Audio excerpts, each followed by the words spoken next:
నమస్తే. శ్రీ గురుభ్యో నమ. శ్రీమాత్రే నమ. ఆదిత్యాయ చ సోమాయ మంగళాయ బుధాయ గురు శుక్ర శనిభ్యే రాహవే కేతవే నమ. కొత్త సంవత్సరంలోకి వచ్చాం దాదాపుగా. మరి ఇప్పటి వరకు ప్రతి మాసంలో మాస ఫలితాలు, అలాగే మనం వార ఫలాలను కూడా చెప్పుకుంటూ వచ్చాం.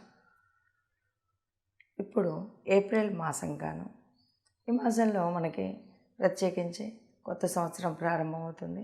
కొత్త సంవత్సరంలో మనం క్రోధినామ సంవత్సరంలో ఒక్కొక్క రాశి వారికి ఎలా ఉంటుంది అని చెప్పుకునే ముందు, ఇది కేవలం గోచార రీత్యా చెప్పుకునేటువంటి ఫలితాలు మాత్రమే. అంటే చంద్రుడిని బట్టి చెప్పుకుంటూ ఉన్నాం.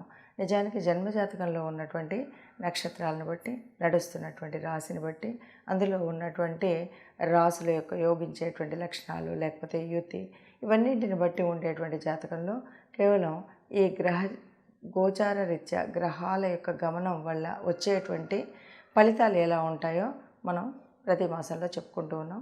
అలాగే ఈ మాసంలో, అంటే ముఖ్యంగా ఏప్రిల్ మాసంగాను మరి ఈ రాశి ఫలితాలు ఎలా ఉంటాయి ఈ నెలకు, అంటే ముఖ్యంగా ఇక్కడ ప్రత్యేకించి ఏదైనా ఈ మాసానికి ఉందా అంటే, ప్రత్యేకించి ఈ మాసంలో మనకి కొత్త సంవత్సరం, నిజమైన తెలుగు సంవత్సరం ప్రారంభమైన తర్వాత ఇక్కడ మనకు కొత్త కొత్త ఆశలతో మనం అంతా మంచి జరగాలి అనేటువంటి ఒక కొత్త కోరికతో, కొత్త చైతన్యంతో మొదలుపెట్టేటువంటి మనకు అంతా కూడా మంచే జరుగుతుంది. మంచే జరగాలని ఆశిస్తూ ఏదైనా ఎక్కడైనా కొంచెం గ్రహాల యొక్క అనుకూలత లేనట్టయితే గ్రహాల అనుకూలత కోసం కొంత పరిహారాలు చేసుకోవడం, అలాగే దైవత అనుగ్రహం కోసం మనం ఏం చేయాలి, ఎలా చేయాలి అన్న విషయాలను తెలుసుకుంటూ ముందుకు వెళ్తే ఈ నెలలో కూడా మీ ఫలితాలు ఎలా ఉంటాయో చూసుకోవచ్చు. మిథున రాశి ఫలితాలు. మిథున రాశి వారికి ఏప్రిల్ మాసంలో రాశి ఫలితాలు ఈ మాసానికి గాను ఎలా ఉన్నాయి అని చూస్తే, ఈ రాశి గనక చూసినట్టయితే లాభస్థానంలో రవి గురుల సంచారం ఉంది. అనుకూల ఫలితాలు ఉన్నాయి.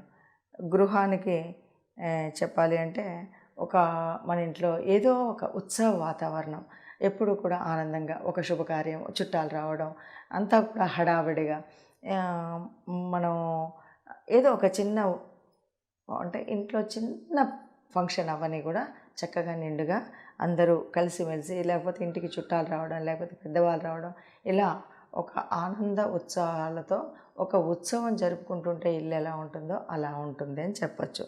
ఇంకా ఇంకొకటి ఏంటంటే, ప్రతిరోజు కూడా మనం చెప్తాం కదా, చాలా అన్ని రకాల స్వీట్స్, మొన్న మా అమ్మమ్మ వచ్చింది ఇచ్చేసారు, నాన్నమ్మ వచ్చింది ఇచ్చేసారు, లేకపోతే అలాగా ప్రతిరోజు కూడా మధురమైన పదార్థాలతో, ఒకప్పుడైతే పంచపక్ష పరవాన్నాలు అనేవాళ్ళు, అలా కాకుండా ఎవరో వచ్చిరని కాకుండా మన ఇంట్లో కూడా చక్కగా ఒక భోజనం విషయంలో మాత్రం చక్కటి ఆహార పదార్థాలు, అంటే ఒక రోజు వండుకునే ఒక పప్పు కూర కాకుండా చక్కగా 4 రకాలు వండుకునేటువంటి పరిస్థితి ఉంటుంది. ఎవరైనా చుట్టాలు రావచ్చు, మన కోసం మనం వండుకోవచ్చు, కానీ చక్కగా మధురమైన పదార్థాలు తినేటువంటి యోగం అయితే ఈ రాశి వారికి ఉంది.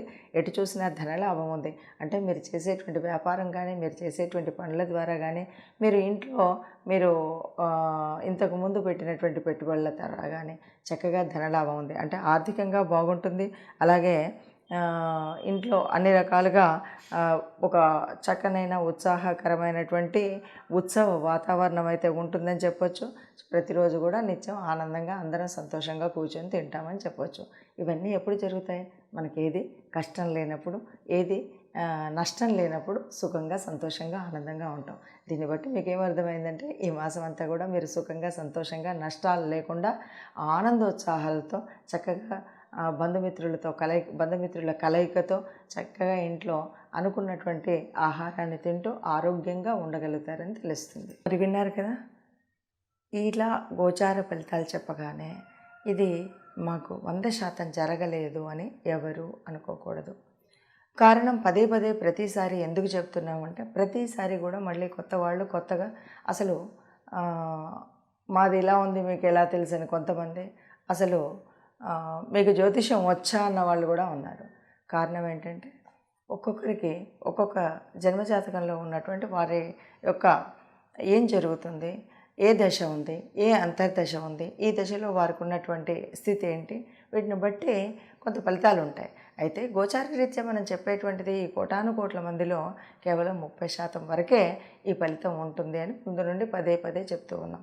మరి అయినప్పుడు ఎందుకు చెప్పుకోవాలి అన్న మాట కూడా మళ్ళీ చెప్తున్నాం. కారణం ఏంటంటే మనం చెప్పుకున్నట్టయితే, ఎందుకంటే కొంతమందికి అస్సలు వాళ్ళకి జన్మజాతకం ఉండదు, కేవలం పేరును బట్టి మాత్రమే ఉంటుంది. అలా ఉన్నప్పుడు రెండవది, ఇంకా కొంతమందికి రాశి పేరు తెలుసు, ఇంకా అంతకుమించి ఏమీ తెలియదు. అలాంటప్పుడు వాళ్ళకి ఇది కొంత ఉపయోగపడుతుంది.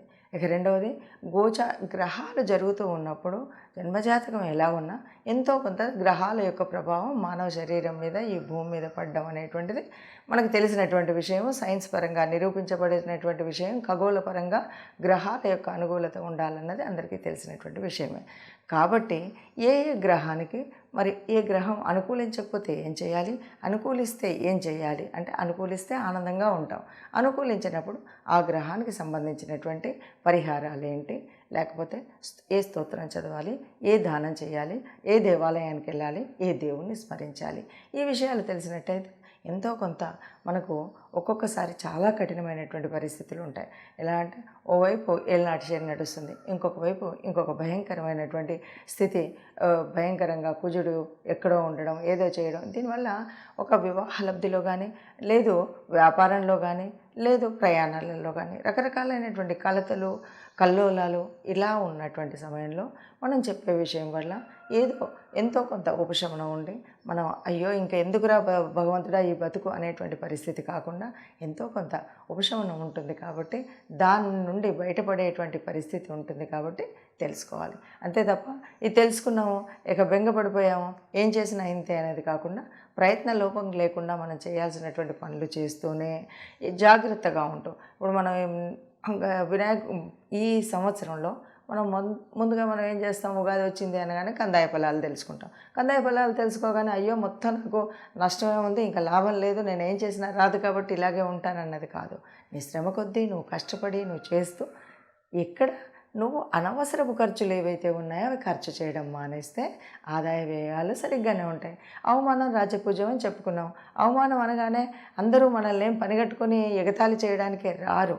ఎందుకంటే కొన్నిసార్లు మనకు తెలియకుండా మన గ్రహ ప్రభావాల వల్ల నోరు కొద్దిగా అదుపులో లేకుండా గబగబా ఎవరినో ఏదో అనడం, వాళ్ళ నుండి మళ్ళీ మాటలు పడడం, ఇలాంటి పరిస్థితి వస్తుంది. కాబట్టి మనం మాట్లాడేటప్పుడు తగు జాగ్రత్తతో మాట్లాడేటువంటి పరిస్థితి కల్పించుకుంటే కనుక ఈ అవమానాలు రాకుండా ఉంటుంది.